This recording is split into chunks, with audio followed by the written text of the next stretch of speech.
नमस्कार दोस्तों, आपका स्वागत करते हैं आपके अपने YouTube channel today word study पर। दोस्तों, कल शाम को जूनियर एडेड का नोटिफिकेशन जारी कर दिया गया है। आप देख सकते हैं स्क्रीन पर, ये नोटिफिकेशन कल जारी किया गया है परीक्षा नियामक प्राधिकारी प्रयागराज की तरफ से। यहाँ पर लिखा गया है, प्रदेश के अशासकीय सहायता प्राप्त जूनियर हाई स्कूलों में प्रधानाध्यापक और सहायक अध्यापक के रिक्त पदों पर चयन हेतु भर्ती परीक्षा आयोजित कराए जाने के संबंध में यह आदेश जारी किया गया है। चलिए देखते हैं कुछ इंपॉर्टेंट डेट्स के बारे में। यहाँ पर देख सकते हैं, मंडल स्तर पर जनपदीय समिति द्वारा परीक्षा केंद्र निर्धारित करने की तिथि जो बताई गई है वह 10 सितंबर 2021 बताई गई है और केंद्रों की सॉफ्ट कॉपी NIC को प्रेषित करने की तिथि 15 सितंबर 2021 बताई गई है और प्रवेश पत्र वेबसाइट पर लोड करने की तिथि एवं समाचार पत्रों में लोड होने वाली सूचना की विज्ञप्ति जारी करने की जो डेट है वो है 5 अक्टूबर 2021 और यहाँ पर NIC लखनऊ द्वारा उपस्थिति पत्रक प्राप्त कराने की तिथि 8 अक्टूबर 2021 है।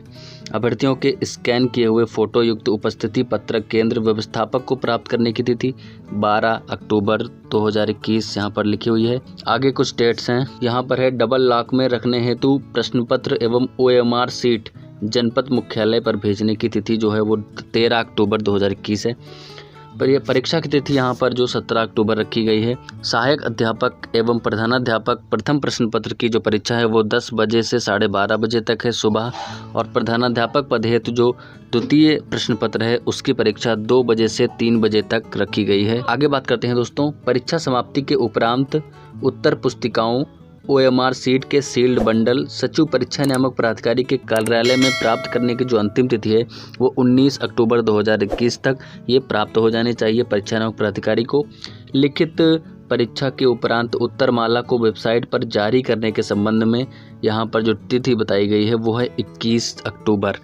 17 को आपको एग्ज़ाम होगा और 21 तारीख को आपकी उत्तर कुंजी जारी कर दी जाएगी वेबसाइट पर जारी उत्तरमाला पर ऑनलाइन आपत्ति प्राप्त करने की जो अंतिम तिथि है वो 25 अक्टूबर रखी गई है। आंसर की जारी होने के 4 दिन तक किसी भी प्रश्न पर आपत्ति दर्ज करा सकते हैं। आगे बात करते हैं, प्राप्त आपत्ति पर विषय विशेषज्ञ की समिति गठित करके उसके निराकरण करने की तिथि 8 नवंबर 2021 रखी गई है। आपत्ति पर विषय विशेषज्ञ की समिति द्वारा रिपोर्ट के अनुसार उत्तरमाला में अद्यतन करके उसे वेबसाइट पर लोड करने यानी कि संशोधित जो उत्तरमाला है वो 10 नवंबर को रिलीज होगी। आगे है,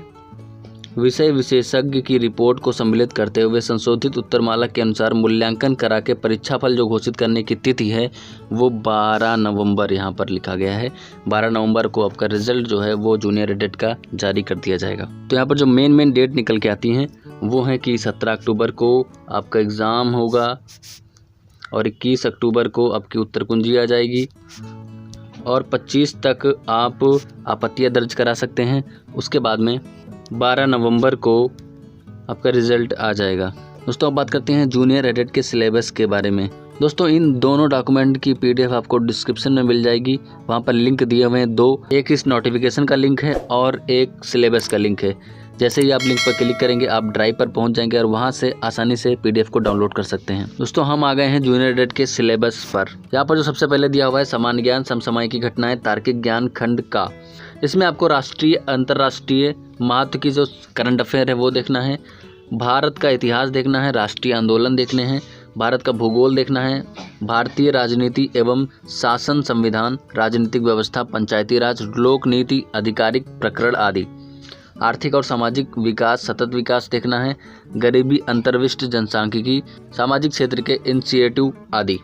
पर्यावरण में आपको पर्यावरण एवं पारिस्थितिकी संबंधी जो सामान्य विषय हैं उनको देखना है, जैव विविधता के बारे में देखना है, जलवायु परिवर्तन के बारे में देखना है। यहाँ पर जो सामान्य विज्ञान है इसके अंतर्गत बायो केमिस्ट्री, फिजिक्स आ जाएंगी, उनके जो सामान्य टॉपिक हैं उनको देखना है। फिर यहाँ पर रीजनिंग दी हुई है, तर्क शक्ति। यहाँ पर रीजनिंग के कुछ टॉपिक्स दिए हुए हैं जैसे कि एनालॉजीज हो गया, एजर्सन एंड रीजन हो गया, बाइनरी लॉजिक हो गया, क्लासिफिकेशन, क्लॉक्स एंड कैलेंडर्स हो गया, कोडेड एंड इनक्वालिटीज़ हो गया और कोडिंग डिकोडिंग। ये आपके रीजनिंग के कुछ टॉपिक हैं। दोस्तों यहाँ पर देख लेते हैं खंड खा के बारे में यहाँ पर बताया गया है, हिंदी के बारे में बताया गया है। दोस्तों जिन लोगों ने अपना भाषा जिस हिसाब से लिया है, हिंदी लिया है, इंग्लिश लिया है, संस्कृत लिया है, उस हिसाब से वो अपना सिलेबस देख सकते हैं और अपने सिलेबस की तैयारी कर सकते हैं। यहाँ पर अगर हिंदी की बात करें तो हिंदी साहित्य एवं भाषा का इतिहास यहाँ पर आपको देखना है, और जो हिंदी का व्याकरण है उसको देखना है, अपठित गद्यांश एवं पद्यांश को देखना है, लेखक और कवियों का सामान्य परिचय और उनकी जो रचनाएँ हैं उनको देखना है। इंग्लिश में भी इसी तरीके से है, हिस्ट्री ऑफ इंग्लिश लिटरेचर और लैंग्वेज को देखना है, ग्रामर को देखना है, अनसीन पैसेज को देखना है, राइटर्स को देखना है, जनरल इंट्रोडक्शन एवं देयर वर्क यानी कि उन्होंने क्या क्या काम किया है उसके बारे में देखना है। यहाँ पर संस्कृत के बारे में बात करें तो संस्कृत भाषा एवं साहित्य के इतिहास की जानकारी आपको पढ़ना है और संस्कृत का व्याकरण पढ़ना है, अपठित गद्यांश एवं पद्यांश, प्रमुख लेखक कवियों का सामान्य परिचय एवं उनकी कृतियाँ जो है वहाँ पे देखना है। सामाजिक अध्ययन, इतिहास जानने के स्रोत यहाँ पर पाषाणकालीन संस्कृति, ताम्रपाषाणिक संस्कृति, वैदिक संस्कृति, 6ठी शताब्दी ईसा पूर्व का भारत के बारे में देखना है, भारत के प्रारंभिक राज्य, भारत में मौर्य साम्राज्य की स्थापना, मौर्योत्तर कालीन भारत, गुप्त काल, राजपूत कालीन भारत, पुष्यभूति वंश, दक्षिण भारत के राज्य, 6ठी शताब्दी का धार्मिक तथा सामाजिक विकास यहाँ पर देखना है। आगे बात करें तो यहाँ पर दिया हुआ है इस्लाम का भारत में आगमन, दिल्ली सल्तनत की स्थापना, विस्तार एवं विघटन, मुगल साम्राज्य के बारे में पढ़ना है, इसकी संस्कृति और इसका पतन कैसे हुआ, यूरोपीय शक्तियों का भारत में आगमन और अंग्रेजी राज्य की कैसी स्थापना हुई, भारत में कंपनी राज्य का विस्तार किस प्रकार से हुआ, भारत में नव जागरण, भारत में राष्ट्रवाद का उदय किस प्रकार हुआ, स्वाधीनता आंदोलन के बारे में पढ़ना है, स्वतंत्रता प्राप्ति, भारत विभाजन कैसे हुआ, स्वतंत्र भारत की क्या क्या चुनौतियाँ थी उनके बारे में पढ़ना है, हम और हमारा समाज, ग्रामीण एवं नगरीय समाज व रहन सहन, ग्रामीण एवं नगरीय स्वशासन, जिला प्रशासन। यहाँ पर आपको संविधान के बारे में पढ़ना है, केंद्रीय व राज्य की शासन व्यवस्था है उसके बारे में देखना है, भारत में लोकतंत्र, देश की सुरक्षा एवं विदेश नीति, वैश्विक समुदाय एवं भारत, नागरिक सुरक्षा, यातायात सुरक्षा, दिव्यांगता। यहाँ पर सौर मंडल के बारे में देखना है, सौर मंडल में पृथ्वी, ग्लोब, पृथ्वी पर स्थानों का निर्धारण किस प्रकार से होता है, पृथ्वी की गतियाँ, मानचित्रण, पृथ्वी के 4 परिमंडल, स्थल मंडल, पृथ्वी की संरचना, पृथ्वी के प्रमुख स्थल रूप, विश्व में भारत, भारत का भौतिक स्वरूप, मृदा, उर्वरक का प्रयोग एवं महत्व, वनस्पति एवं वन्यजीव, भारत की जलवायु, भारत के आर्थिक संसाधन, यातायात, व्यापार एवं संचार। उत्तर प्रदेश के बारे में भी देखना है, भारत में स्थान क्या है उत्तर प्रदेश का, राजनीति विभाग, जलवायु, मृदा, वनस्पति एवं वन्यजीव, कृषि, खनिज, उद्योग धंधे, जनसंख्या एवं नगरीकरण। वायुमंडल के बारे में पढ़ना है, जलमंडल के बारे में पढ़ना है, संसार के प्राकृतिक प्रदेश एवं जनजीवन के बारे में देखना है, खनिज संसाधन, उद्योग धंधे, भारतीय अर्थव्यवस्था एवं उसकी चुनौतियां, पर्यावरण, प्राकृतिक संसाधन एवं उनकी उपयोगिता, प्राकृतिक संतुलन, संसाधनों का उपयोग, जनसंख्या वृद्धि का पर्यावरण पर प्रभाव क्या है और पर्यावरण प्रदूषण के बारे में देखना है, अपशिष्ट प्रबंधन, आपदाएं, पर्यावरणविद, पर्यावरण के क्षेत्र में पुरस्कार देखना है और पर्यावरण दिवस, पर्यावरण कैलेंडर। गणित में बात करें तो प्राकृतिक संख्याएं, पूर्ण संख्याएं, परिमेय संख्याएं, पूर्णांक, कोष्ठक, एलसीएम और एचसीएफ, वर्गमूल, घनमूल, सर्वसंख्याएं, बीजगणित, अवधारणाएं, चर संख्याएं, अचर संख्याएं, चर संख्याओं की घात, बीजीय व्यंजक का जोड़ घटाना, गुणा भाग, बीजीय व्यंजकों के पदों एवं पद के गुणांक, सजातीय एवं विजातीय पद, व्यंजकों की डिग्री, 1, 2 एवं त्रिपदीय व्यंजकों की अवधारणा, युगपत समीकरण, वर्ग समीकरण, रेखीय समीकरण, समांतर रेखाएं, चतुर्भुज की रचनाएं, त्रिभुज के बारे में देखना है, वृत्त की चक्रीय चतुर्भुज, वृत्त की स्पर्श रेखाएं, अनुपात, समानुपात, प्रतिशतता, लाभ हानि, साधारण ब्याज, चक्रवृद्धि ब्याज, सांख्यिकी के आंकड़ों का वर्गीकरण, पिक्टोग्राफ, माध्य माध्यिका, बहुलक एवं बारंबारता, पाई, दंड चार्ट, अवर्गीकृत आंकड़ों का चित्र, संभावना ग्राफ, दंड आरेख तथा मिश्रित आरेख। यहाँ पर आपको मेंसुरेशन, घातांक और त्रिकोणमिति भी देखना है। यहाँ पर बात करते हैं विज्ञान के बारे में। दैनिक जीवन में विज्ञान, महत्वपूर्ण खोज, महत्व, मानव विज्ञान एवं प्रौद्योगिकी, रेशे एवं वस्त्र, रेशों से वस्त्र तक की जो प्रक्रिया होती है बनाने की वो, सजीव निर्जीव पदार्थ, जीव जगत, सजीवों का वर्गीकरण, जंतु एवं वनस्पति के आधार पर पौधों का वर्गीकरण एवं जंतुओं का वर्गीकरण, जीवों में अनुकूलन, जंतुओं और पौधों में परिवर्तन, जंतु की संरचना व कार्य, सूक्ष्म जीव एवं उनका वर्गीकरण, कोशिका से अंग तंत्र का निर्माण कैसे होता है उसके बारे में, किशोरावस्था, विकलांगता, भोजन, स्वास्थ्य, स्वच्छता एवं रोग, फसल उत्पादन, नाइट्रोजन चक्र, जंतुओं में पोषण, पौधों में पोषण, जनन, लाभदायक पौधे कौन कौन से हैं, जीवों में श्वसन, उत्सर्जन, लाभदायक जंतु, मापन, विद्युत धारा, चुंबकत्व, गति, बल एवं यंत्र, ऊर्जा, ध्वनि, स्थिर विद्युत, प्रकाश एवं प्रकाश यंत्र, वायु में गुण, संगठन, आवश्यकता, उपयोगिता, ओजोन परत, हरित ग्रह प्रभाव जिसको ग्रीन हाउस इफेक्ट भी कहते हैं, जल में आपको आवश्यकता, उपयोगिता, स्रोत, गुण, प्रदूषण तथा जल का संरक्षण कैसे करें इसके बारे में देखना है। पदार्थ देखना है, पदार्थों के समूह, पदार्थों का पृथक्करण, पदार्थ की संरचना एवं प्रकृति,